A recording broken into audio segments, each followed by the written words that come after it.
Hello, I'm sorry I can't make it in. As you can hear, my voice is going, so I use what little I have left to give you the instructions for this task. So you're going to pick one pop artist and make a post about them and their work. Try to show how your artist reflected the world at the time, what interested them, what were they trying to say. So this should use the notes that you took from the presentations, and you're going to pick one of these artworks, and then find the side about the one that you've chosen, like look at the notes that you've used that you took last lesson, and then you're going to do a presentation on them. You should have all started this lesson, so it's just finishing it off. So you should have all of this information about the artist, but the really important questions to make sure that you are answering are the bottom two. I want more than just one sentence. I don't want anything superficial, like they were shown the 1960s because they were, or they were making stuff about pop art, which is inspired by pop art. Remember, we need to show our understanding and show what pop art was about and keep rotating around that idea and kind of resolve that with the work of these artists. So it can be printed or drawn or a combination of the artist and their famous pieces.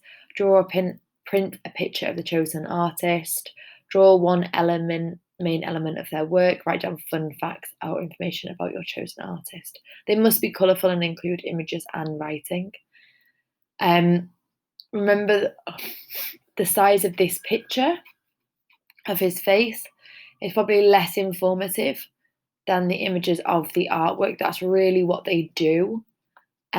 This one isn't by Andy Warhol and this one is. So just make sure that when we're searching for these images, we're finding the right images. And if you want to find one that wasn't in a presentation, you're welcome to. So just a reminder, how would a pop artist reflect the world they were living in? Andy Warhol was interested in celebrities and the celebrity culture and famous people.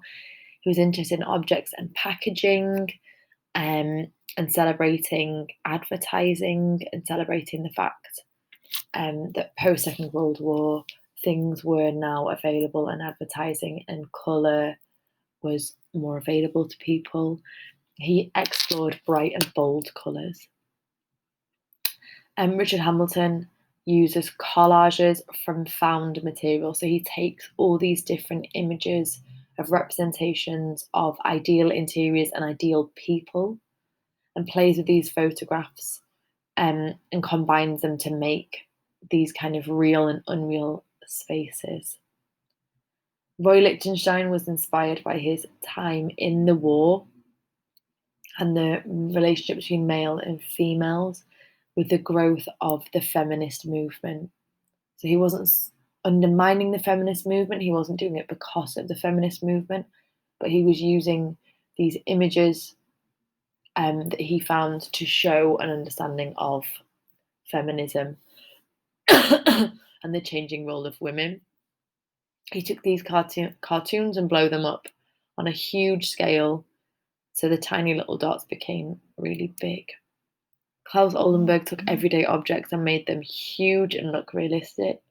So they were kind of fun, silly interactions with the world. Fast food was happening more at the time. Things like the fast cars and mass production, the bigger, better America, and that's what he was reflecting in his work. David Hockney used inspiration from America, and the bright, happy colours he used inspired his landscapes.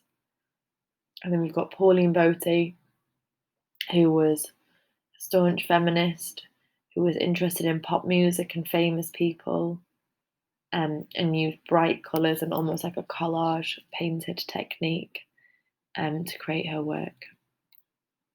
So we got a lot of information about these artists last lesson and the lesson before. Use your notes, make exciting, interesting posters because we're going to be displaying them the lesson after. For the first part of this lesson, I do want you to look at your student parent teacher conference. I've put a little slide on the classroom.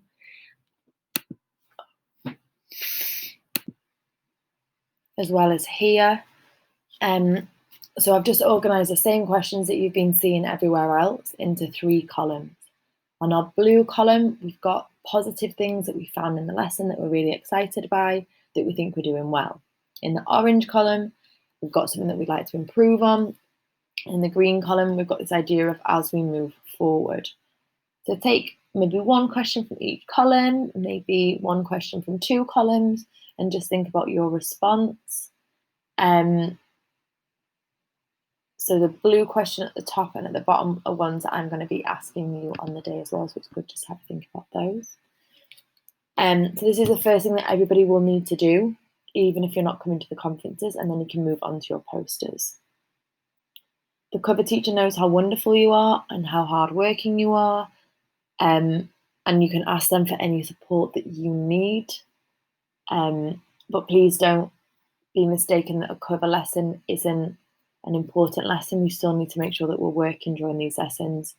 We still need to make sure that we are demonstrating great listening and learning skills, as well as completing this task. Okay, so although I'm not here, you do still need to finish your task to the best of your ability.